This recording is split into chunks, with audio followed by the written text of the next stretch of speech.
నమస్తే, welcome to BCN news. నేను విజయలక్ష్మి. ముందుగా ముఖ్యాంశాలు.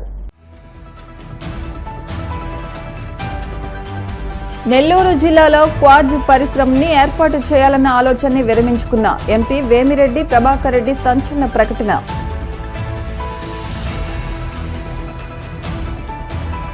రాష్ట్రంలో కూటమి పార్టీల నేతలే కీచకులుగా మారి మహిళ మాన ప్రాణాలను, వారి ఆత్మగౌరవాన్ని హరిస్తున్నారు. నిప్పులు చెరిగిన వైసీపీ ఎమ్మెల్సీ వరదు కళ్యాణి.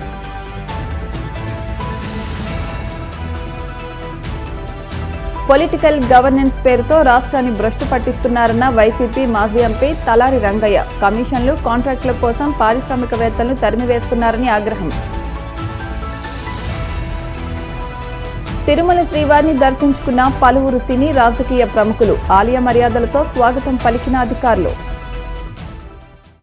అక్రమ మైనింగ్ లేకుండా న్యాయబద్దంగా నెల్లూరు జిల్లాలో క్వార్జ్ పరిశ్రమను నెలకొల్పాలని భావించానని, కానీ కొంతమంది దీనిపై దుష్ప్రచారం చేయడం వల్ల ఫ్యాక్టరీ కట్టాలన్న ఆలోచనను విరమించుకుంటున్నానని నెల్లూరు ఎంపీ వేమిరెడ్డి ప్రభాకర్ రెడ్డి సంచలన నిర్ణయం తీసుకున్నారు. నెల్లూరు జిల్లాలో సోలార్ ప్యానెల్స్ పరిశ్రమ పెట్టి వందలాది మంది నిరుద్యోగులకు ఉపాధి కల్పిద్దామనుకుంటే అడ్డంకులు ఎదురవుతున్నాయని చెప్పారు. అందువల్లనే తాను ఆ ప్రతిపాదనను విరమించుకున్నానని అన్నారు. అయితే ఈ ఫ్యాక్టరీ పెట్టేందుకు ఎవరైనా ముందుకొస్తే సహకరిస్తానని చెప్పారు. దానికి ముడిసరుగ్గా ఉండే మినరల్ వ్యాపారం కూడా జిల్లాలో మానేస్తున్నామన్నారు. నిస్వార్థంగా సొంత డబ్బులతో ప్రజాసేవ చేస్తూ మాటలు పడాల్సిన కర్మ తమకు లేదన్నారు. చెప్పింది ఒకటే, కూటమి ప్రభుత్వం, ముఖ్యమంత్రి గాని లోకేష్ బాబు గాని కూటమి ప్రభుత్వం ఇల్లీగల్ మైనింగ్ కానీ ఇటువంటి ఏది కూడా చేయకూడదు. ఫ్యాక్టరీ పెడితే మంచిదే. ఎందుకంటే ఈ క్వార్జ్ మనది చైనాకు పంపిస్తున్నాం. చైనాలో దాన్ని ఏం చేస్తున్నారంటే హై ప్యూరిటీ క్వార్జ్ శాండ్ తయారు చేసి సోలార్ ప్యానెల్స్ కి క్రూజిబుల్స్ తయారు చేసేదానికి వాడుతున్నారు. అదేదో మనం ఇక్కడనే పెడితే మనం ఇక్కడ ఆ ఫ్యాక్టరీ కూడా ఇప్పుడు ఎక్కడా లేదు. ఇంకా రా మెటీరియల్ వచ్చి మనకి సైదాపురం ఆర్ ఈ పొదలకూరు ఈ ఏరియాలో రా మెటీరియల్ దొరుకుతుంది. సో మనము కన్వీనియంట్ గా విదౌట్ ఎనీ ఇల్లీగల్ యాక్టివిటీస్ చేయాలనే ఉద్దేశంతో హోంవర్క్ చేశాను. పైన పర్మిషన్ తీసుకొని వాళ్ళు కూడా very clear, no illegal mining. ప్రభుత్వం దానికి ఒప్పుకోదు, ఎక్కడ కూడా ఇల్లీగల్ చేస్తే ఒప్పుకునే సమస్య లేదని క్లియర్ ఇన్స్ట్రక్షన్స్. దాన్ని ఫాలో అవుతూ నేను 2 కంపెనీలు పెట్టాను. ఫస్ట్ లక్ష్మి క్వార్ట్జ్ అనేది, దాంట్లో నేనే భాగస్తుంది. నేను ఇంకోరు వేరే కలిసి, ఎందుకంటే ఈ నోహౌ ఇవన్నీ తీసుకురావాలంటే చైనా నుంచి పెద్ద పనిది. మీకు తెలుసో తెలీదో, మనకి వీసాలు కానీ ఇటువంటి చైనీస్ వీసాలు తెచ్చుకోవాలంటే అక్కడి నుంచి ఆ నోహోకి వాళ్ళు వచ్చి మనకి సహాయం చేయాల్సిందే, మన వల్ల కాదు ఇండియాలో. ఎందుకంటే అక్కడ దాదాపు ఒక 100 ఫ్యాక్టరీలు ఉంటాయి. సో అక్కడి నుంచి మేము ఏదో తంటాలు పడి ఒక టీముని పంపించి స్టడీ చేయించి అంతా చేసి బాగా ఖర్చు పెట్టి అన్ని చేసి ఇవన్నీ ఏదో ఈ ఫినీ క్వార్ట్జ్ అని ఒకటి, లక్ష్మీ క్వార్ట్జ్ అని 2 కంపెనీలతో స్టార్ట్ చేసాం. అసలు ఈ మధ్య కాలంలో పేపర్లో మీరందరూ కూడా, నేను ఓపిక్గా జిల్లా కదా చేస్తాంలే అంటే ఈ మధ్య కాలంలో ఎక్కువైపోయింది. ఇవన్నిట్ల కంటే బెటర్ మనం ప్రెస్కి అసలు జరిగేది కానీ జరిగింది కానీ మీ అందరికి తెలియాలనే ఉద్దేశంతో నెల్లూరు జిల్లా ప్రజలందరికీ కూడా తెలియాలి. ఎందుకంటే ప్రజలందరూ రాష్ట్రంలో కూటమి పార్టీల నేతలే కీచకులుగా మారి మహిళల మాన ప్రాణాలను, వారి ఆత్మ గౌరవాన్ని హరిస్తున్నారని వైసీపీ ఎమ్మెల్సీ వరదు కళ్యాణి ఆగ్రహం వ్యక్తం చేశారు. విశాఖ వైసీపీ నగర పార్టీ కార్యాలయంలో ఆమె మీడియాతో మాట్లాడుతూ, మచిలీపట్నంలో కొల్లు రవీంద్ర అనుచరుడి కుమారుడు ఒక యువతిని మోసం చేస్తే సదరు యువతికి న్యాయం చేయకుండా ఆమె జీవితానికి వెలకట్టేందుకు మంత్రి సెటిల్మెంట్ చేయడం దారుణమని మండిపడ్డారు.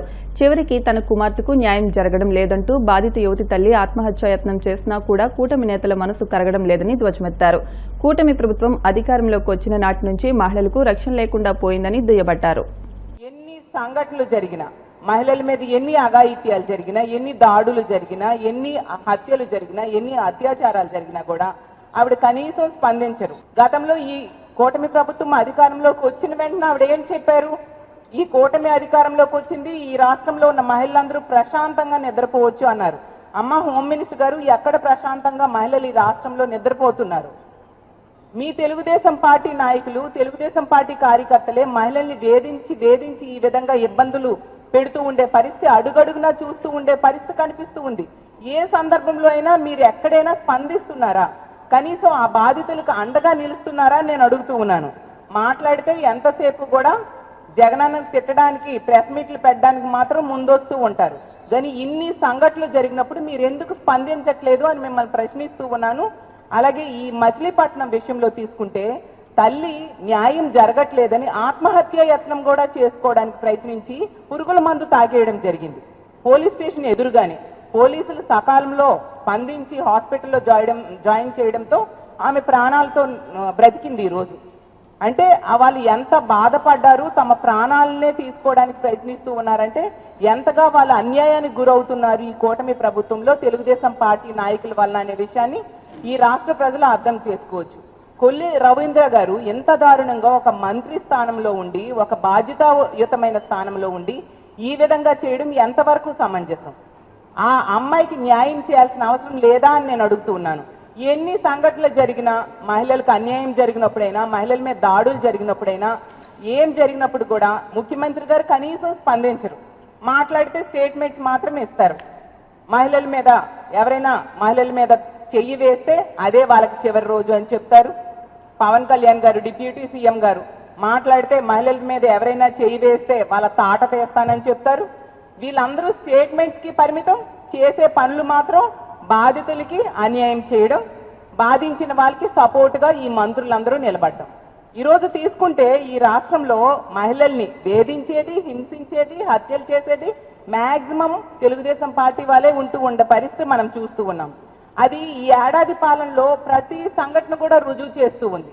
ఎన్నో సంఘటనలు తీసుకుంటే మొన్నటికి మనం చూసాం. రాప్తాడు నియోజకవర్గంలో 14 సంవత్సరాల దళిత బాలికను 6 నెలలు 14 మంది తెలుగుదేశం పార్టీ కార్యకర్తలు దారుణంగా గ్యాంగ్ రేప్ చేస్తే కనీసం కేసు పెట్టలేదు. మా వైఎస్ఆర్ కాంగ్రెస్ పార్టీ నాయకులు అక్కడ ఆందోళన చేస్తే అప్పుడు తూతూ మంత్రంగా కేసు పెట్టి కొద్ది మందిని అరెస్ట్ చేయడం జరిగింది. ఎంత దారుణం! 6 నెలలు ఒక దళిత బాలికను గ్యాంగ్ రేప్ చేసినా పట్టించుకొని నిర్లక్ష్యం ఈ ప్రభుత్వంలో మనకు కనిపిస్తూ ఉండే పరిస్థితి. ఈ అన్ని సందర్భాల్లో కూడా ప్రభుత్వం తాలూకా వైఫల్యం, పోలీసుల నిర్లక్ష్యం క్లియర్ గా మనకు కనిపిస్తూ ఉండే పరిస్థితి. గతంలో కొద్ది రోజుల ముందు చూస్తే 2 నెలల క్రితం అనుకుంటాను, రాజమండ్రిలో ఒక ఫార్మసీ విద్యార్థిని టీడీపీ నేత తాలూకా బంధువు అయిన దీపక్ అనే వ్యక్తి, కిమ్స్ హాస్పిటల్లో ఏజీఎం గా పనిచేస్తూ ఉన్న వ్యక్తి ఎంత దారుణంగా మోసం చేయడంతో ఆవిడ ఆత్మహత్య చేసుకోవడం జరిగింది. 2-3 రోజులు ఆవిడ హాస్పిటల్లో ప్రాణాలతో పోరాటం చేసి చనిపోయింది. ఆ సందర్భంలో కూడా ఆ బాధితురాలికి ప్రభుత్వం ఏ కోసనా కూడా అండగా నిలబడలేదు. ప్రభుత్వం నుంచి ఒక పరామర్శ కూడా ఆ కుటుంబానికి లేని పరిస్థితి మనం చూసాం. అలాగే తీసుకుంటే తిరువూరులో గిరిజన మహిళను టీడీపీ లీడర్ రమేష్ అనే వ్యక్తి లోబర్చుకోవడానికి ప్రయత్నించిన ఆడియో కూడా బయటకు వచ్చింది. అయినా కూడా అంత పబ్లిక్ గా ఆడియో బయటకు వచ్చినా కూడా కనీసం అతని మీద ఎటువంటి కేసు లేదు, ఎటువంటి చర్యలు లేని పరిస్థితి మనం చూసాం. అలాగే గుంటూరు జిల్లా తెనాలిలో తీసుకుంటే సహానా అనే దళిత యువతిని టీడీపీ రౌడీ షీటర్ నవీన్ అనే వ్యక్తి దారుణంగా కొట్టి బ్రెయిన్ డెడ్ అయ్యేట్టుగా చేయడం జరిగింది. ఆమె హాస్పిటల్లో ప్రాణాలతో పోరాడి చనిపోవడం జరిగింది. ఆ సంఘటనలో ముఖ్యమంత్రి గారు అదే జిల్లాలో నివాసం ఉండి కూడా కనీసం ఎటువంటి స్పందన ప్రభుత్వం నుంచి లేని పరిస్థితి. చివరికి జగనన్న అక్కడ హాస్పిటల్కి వెళ్ళి ఆ అమ్మాయి కుటుంబాన్ని పరామర్శ చేసినంత వరకు కూడా ప్రభుత్వం కనీసం స్పందించని పరిస్థితి ఈ రాష్ట్రంలో నెలకొని ఉంది. రాష్ట్రంలోని పరిశ్రమలపై కాంట్రాక్టులు, కమిషన్ల కోసం కూటమి నేతలు చేస్తున్న దౌర్జన్యాలతో పారిశ్రామికవేత్తలు పారిపోయే పరిస్థితిని కల్పిస్తున్నారని వైసీపీ మాజీ ఎంపీ తలారి రంగయ్య మండిపడ్డారు. తాడేపల్లి వైసీపీ కేంద్ర కార్యాలయంలో ఆయన మీడియాతో మాట్లాడుతూ రాయలసీమలోని కియా కంపెనీపైన కూడా తాజాగా కూటమి నేతలు కాంట్రాక్టులన్నీ తమకే ఇవ్వాలంటూ చేస్తున్న వేధింపులతో సంస్థ ఉనికినే ప్రశ్నార్థకం చేస్తున్నారని ఆగ్రహం వ్యక్తం చేశారు. రాయలసీమలో సిమెంట్, సోలార్, పంపుడు విద్యుత్ ప్రాజెక్టులు ఇలా ప్రతిదాన్ని వదిలిపెట్టకుండా కూటమి నేతలు చేస్తున్న వేధింపులు, దాడులతో పరిశ్రమలు మూతపట్టమో, ఇక్కడి నుంచి తరలించుకుని పోవడమో తప్పదనే భావన కలుగుతోందని ధ్వజమెత్తారు. ఇదేనా రాష్ట్రానికి పెట్టుబడులు తీసుకొస్తున్నామంటున్న విజనరీ చంద్రబాబు పాలన అని ప్రశ్నించారు. వీళ్ళు సంపద కోసం గొడవ చేస్తూ ఉన్నారు, సంపద సృష్టించట్లేదు. ఆడ ఉన్నదాన్ని పిక్కు తింటున్నారు. ఆ పిక్కు తినడంలో వచ్చిన ఇబ్బందులే ఇవన్నీ కూడా. అక్కడ కాంట్రాక్టులన్నీ మాకే కావాలంటే ఎక్కడో కొరియా నుంచి వచ్చిన కంపెనీ అదేం బతుకుతుంది? మీకు ఎందుకు ఇవ్వాలా? ఊర్లో గెలిచి వచ్చినాను కాబట్టి ఫీల్డ్ అసిస్టెంట్ తీసుకుంటివి, ఊర్లో గెలిచినానని చెప్పి డీలర్ని తీసుకుంటివి, ఊర్లో యానిమేటర్ని మారుస్తీవి. ఇప్పుడు కియాలో ఉండే కాంట్రాక్టర్లన్నీ మాకే కావాలా, సోలార్ కంపెనీలో ఉండే కాంట్రాక్టర్లన్నీ మాకే కావాలా, సిమెంట్ ఫ్యాక్టరీలలో ఉండేటివన్నీ కూడా ఏవైతే ఉన్నాయో క్యాంటీన్ దగ్గర నుంచి ట్రాన్స్పోర్ట్ల దగ్గర నుంచి మాకే కావాలనే పద్ధతి ఏమాత్రం మంచిది కాదు. అదేం ప్రభుత్వానికి సంబంధించింది కదా, ప్రైవేటుకు సంబంధించిన దాంట్లో కూడా మీరు పిక్కు తింటుంటే మీరు ఇన్నిసార్లు ఇంత దేశంతో ప్రపంచం అంతా తిరిగి ఇన్వెస్టర్ సమ్మిట్లకు వెళ్ళి మేము ఇన్ని లక్షలు తెస్తున్నాం అన్ని లక్షలు తెస్తున్నాం అంటే అక్కడ రికార్డెడ్గా కనిపిస్తున్నాయి కదా కియా ముందు ఎంతమంది గుమిగూడి ఉన్నారు, ఎందుకు గుమిగూడి ఉన్నారని. ఆ మధ్య కళ్యాణదుర్గంలో కూడా సోలార్ విండ్ పవర్ దగ్గర నుంచి సెక్యూరిటీ గార్డులను అందరినీ వెళ్ళగొట్టేశారు కదా. అన్ని సిమెంట్ కంపెనీలలో అదే జరుగుతుంది. అందువల్ల పరిశ్రమలు ఈ పరిస్థితి ఉంటే ఎలా వస్తుంది? మీరు అనంతపురం నుంచి వెళ్తూ ఉంటే బెంగళూరులో కనిపించే ఒక పెద్ద company car making company Kia. అలాంటి పరిస్థితి ఇలా వచ్చింది. ఇప్పుడు అది వస్తే దేశవ్యాప్తంగా దానికి ఉన్న ఇమేజ్ ఏమవుతుంది? మళ్ళీ కొత్తవి ఎలా వస్తాయి? మా ప్రాంతంలో అసలు పరిశ్రమలే లేవు. ఉన్న ఒక పరిశ్రమకు కూడా ఇలా కొట్టుకుసస్తే ఎలా ఉంటుంది? అందువల్ల ప్రభుత్వంలో ఉండేవాళ్ళు అర్థం చేసుకోవాలా. ఇమీడియట్గా కియాకి సంబంధించి ఏదైతే గొడవ అవుతుందో ప్రభుత్వం మారాలంటే ఏమిటండి అది పద్ధతి? మీరు అలా ఒప్పుకుంటే దేన్నైనా మీరు మార్చాలంటారు. మమ్మల్ని కూడా ఊర్లలో వెళ్ళి పొమ్మంటారు ఊర్లో నుంచి. అది ఎట్లా వీలవుతుంది? ప్రభుత్వము, ప్రజాస్వామ్యము, పద్ధతి ఇవన్నీ ఉంటుంది కదా. నేనైతే ఈ పద్ధతిలోనే చూస్తున్నాను. అందుకే ఎప్పుడు చెప్తున్నాను, కేవలం ప్రభుత్వం మారితే జగన్ సార్ ఒక్కడో లేదా రంగయ్యకి ఒక్కడికో కాదు నష్టం జరిగి అందరికీ జరుగుతుంది. అందుకే జాగ్రత్తగా ఉండాలి. ఇప్పుడు చూడు ఎంతమంది పోగొట్టుకున్నారు, యానిమేటర్లు ఎంతమంది డిస్ప్లేస్ అయ్యారు, ఫీల్డ్ అసిస్టెంట్లు ఎంతమంది పోయారు, డీలర్లు ఎంతమంది పోయారు. ఇప్పుడు కియా కంపెనీలలో ఏం జరుగుతుంది? నోరెత్తి మాట్లాడడానికి లేదు. వైన్ షాపుల్లో ఏం జరిగింది? వైన్ షాపులన్నీ మొన్న వచ్చినప్పుడు చెప్పినాను కదా, అన్నీ ఒకే పేరుతో ఉన్నాయి, మొత్తం ఒకరే కబ్జా చేశారు. ఒక్కొక్క బాటిల్ మీద 10 రూపాయలు 20 రూపాయలు తీసుకుంటుంటే 30 రూపాయలు కూడా వేలం పెట్టేసి ఒక గ్రామంలో బెల్ట్ షాప్ నడవడానికి 4 లక్షల నుంచి 12 లక్షల వరకు వసూలు చేశారు. ఆ డబ్బంతా ఎట్లా వస్తుంది? మళ్ళీ తిరిగి వస్తుంది. మీరేం చెప్పారు? సంపద సృష్టించి పంపిణీ చేస్తామన్నారు. మీరు పీక్కు తింటూ ఉన్నారు. ఇప్పుడు కాసేపు ప్రకటనలు.